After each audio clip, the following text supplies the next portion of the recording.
շետ եղանակի համազգեստ, որը իրենից ներկայացնում է երրորդ շերտի տակ վերնազգեստ։ Առաջիկայում զինծառայողների համազգեստը կարող է այսպիսին լինել. 2025 թվականի տարեվերջին Փաշինյանը տեսանյութեր հրապարակել ու ցույց տվել իրեն ներկայացված զինված ուժերի նոր համազգեստի նմուշները։ Պաշտպանության նախարար Սուրեն Պապիկյանը զեկուցել էր, որ համազգեստը համապատասխանում է Հայաստանի բնակլիմայական պայմաններին։ Ստացել ենք արդեն նոր համազգեստի նմուշները։ Դա փորձարկում ենք եւ հաստատում ենք, որ այն ինչ որ մենք ուզում ենք, ու արդեն ձեռք են բերում ամբողջ բանակի համար։ Ես ճիշտ եմ չի հասկանում, որ առնվազն դիզայնի էլեմենտները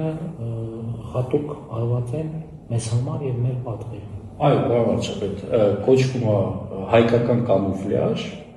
ինքը ամբողջությամբ մեր պատվերով է, մեր պայմանների համար նախատեսված։ Նմուշը դեռ վերջնական հաստատում չի ստացել, զորային փորձարկումն ընթացքի մեջ է, այսօր ասուլիսում հայտարարեց Պաշտպանական գերատեսչության ղեկավարը։ Ոչ միայն գունային երանգները, այլ նաև դրա հարմարավետությունը, դրա շերտավորումը հաշվի առնենք, իսկ դրանք բավականին տեսականիով, ձևով, ոճով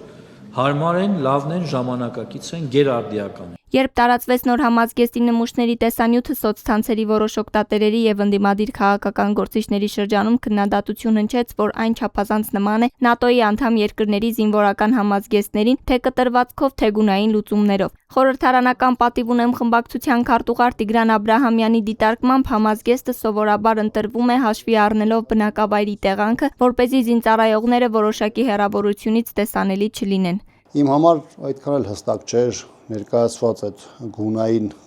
ֆոնը եւ այն հիմնական տեղանքը, որը Հայաստանի Հանրապետությունում առկա է։ Իհարկե դրանք տեղ-տեղ տարբերվում են անտառային,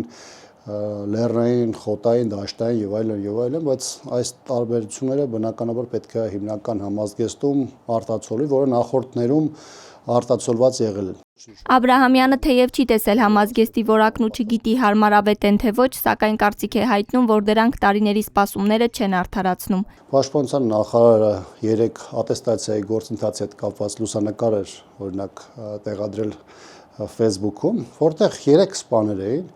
3 սպաների համազգեստի վրա բազմաթիվ խախտումներ կային, այսինքն 3 տարբեր տեսակի գոտիներ, գլխարկներ, զինվորական սապոգներ, տարբերանշաններ եւ այլն։ Ռազմական վերլուծաբան եւ հետազոտող Լեոնիդ Ներսիսյանի կարծիքով համազգեստի նմուշը բավական ստացված է։ Ներսիսյանը կարևոր է համարում, որ համազգեստը մշակել է ամերիկյան առաջատար ընկերություններից մեկը, որի արտադրանքը լավագույններից է։ Նոր համազգեստը, որ ցուցադրվել է, ինքը լրիվ ուրիշ մոտեցում ունի, ինքը իր ամենակարևոր հանգամանքը դա մոդուլարությունն է, 7 տարբեր շերտ, որոնք հագնեցվում են ըստ եղանակային պայմանների, ըստ խնդիրների, որը շատ հարմար է հակառակ քան ուրիշ մոտեցումները։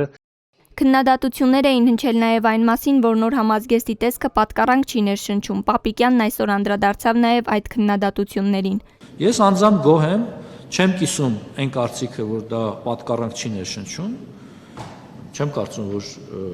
այսօրվա համազգեստը ինչ-որ մեկին պատկառանք է ներշնչում, չնայած, որ մեր համազգեստն է, պարտավոր ենք սիրել ու գնահատել։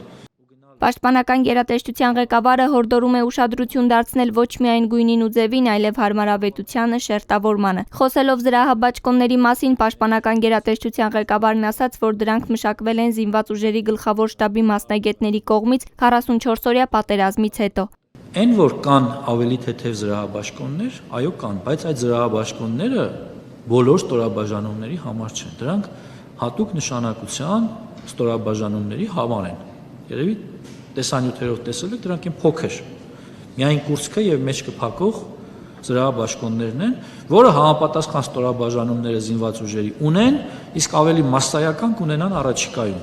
Երբ նմուշը վերջնական հաստատվի, Պապիկյանը մտադիր է օրենքի փոփոխություն նախաձեռնել եւ արգելել զինվորական նոր համազգեստի ազատ վաճառքը։ Նրա խոսքով առաջիկա 1 ամսվա ընթացքում կներկայացվեն նաեւ ամենօրյա եւ տոնական համազգեստի նմուշները։